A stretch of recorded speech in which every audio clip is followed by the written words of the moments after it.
it shows it brings to light everything that the old covenant talked about.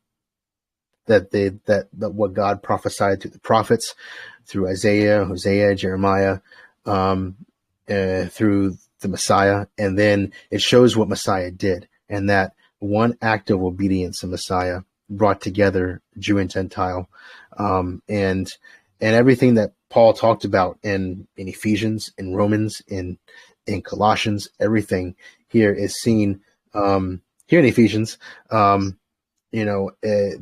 That we are now one body. That both Jew and Gentile, we come from different walks of life, but we all have one common goal, and that's to be like Messiah. And so, with that, we are to be, Peter says, like, love the brotherhood. And so love the brotherhood means loving those who are in Messiah. And so whether you're from Jewish background or Gentile background, it doesn't matter. We are all covered by his blood.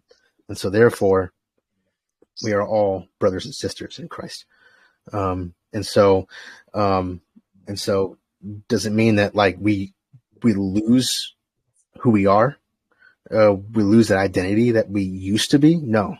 It just means that now we have salvation in him. We are now able to come together for one common goal, and that's to share Messiah. Right. And then, we'll get more into that as we go through Romans.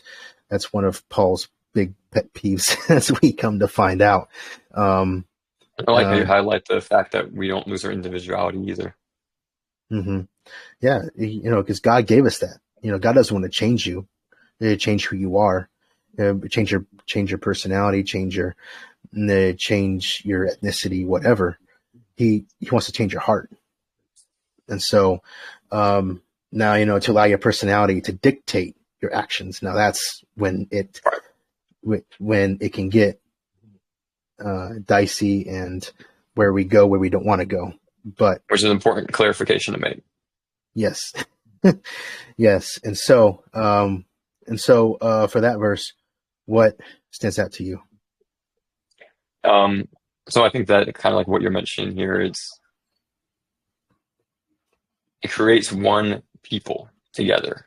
And when I'm praying about this and thinking about this, and even just what I've seen in my own life, I think me and you have even had our own version of this in our past, where you have two different people who are coming from two different places, and maybe they've even had misunderstandings in the past.